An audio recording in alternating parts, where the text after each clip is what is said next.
Hi, I'm Marty Nemko. This essay is called Hiring Reinvented. Hiring the right person is so important, yet we do it badly. Deep down, we all know the hiring process is invalid. We may only be mildly surprised that 78% of resumes and interviews contain exaggeration or downright lies. Even many honest resumes aren't written by the candidate, but by a resume writer who makes the candidate seem better than they are. Weak candidates are more likely to feel the need to hire them, as well as an interview coach who feeds them model answers and videos them until they sound natural and convincing. Even weak candidates can get strong references, if only by asking a friend to pretend they're the candidate's former boss.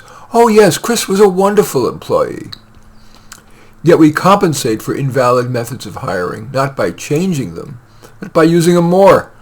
For example, instead of just the boss interviewing candidates once, a phalanx of interrogators subjects candidates to 3, 4, even 5 rounds. Here's a better way. Develop a job description that isn't a laundry list, but consists only of the job's important and difficult tasks. Too often, job descriptions are assembled by committee, and the only way they can gain consensus is to include too many ideas, too many job requirements. That ends up obfuscating what's important in the job and creating a set of job requirements that even a superstar couldn't meet. Send that distilled job description to trusted colleagues. Because of the aforementioned assembling, it's important to seed your applicant pool with solid referrals. But that usually generates too small a pool of applicants, so yes, post it widely. No matter how many applicants you get, you can easily and validly screen them. Don't ask for a resume or cover letter, that may surprise you, but again, they're invalid and obfuscating per the above.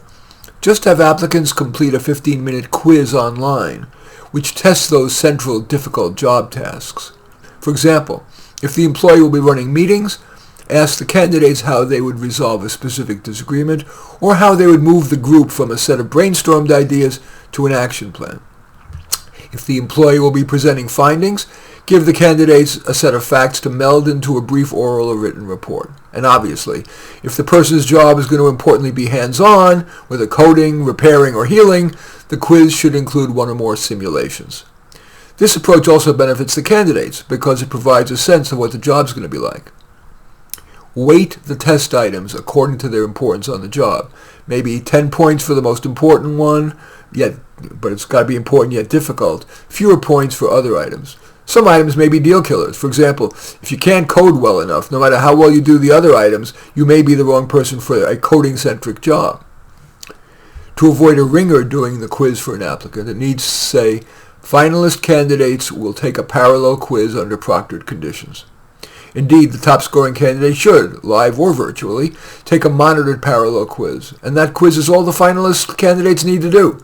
Dispense with interviews. They are invalid per what I've said above, and they're subject to bias, from race to height. Also dispense with the reference check. Again, too invalid and obfuscatory. Better to make the hiring decision based on a test of the job's key tasks. Of course, some of you may protest that it's also important to ascertain the person's personality and fit with the organization. That's true, but it is inordinately difficult to assess those in an interview or through references.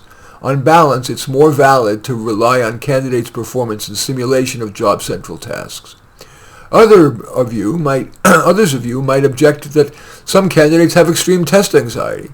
That's possible, but usually it's worse among weak candidates. Besides, the same person who would have extreme test anxiety would likely also have extreme interview anxiety. In being offered the job, the number one candidates and the boss should discuss not just salary and benefits, but importantly, whether the job description should be adapted to match the candidate's strengths and preferences with the employer's needs. This approach increases the chances of employers and employees being happy with each other. In any event, those are that's my model for how to hire. I'm calling this article Hiring Reinvented. As usual, I welcome your thumbs up and accept your thumbs down. I always look forward to your comments and especially like it if you hit the share button below.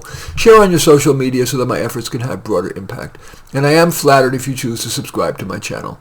In any event, I do thank you for watching. I am Marty Nemko.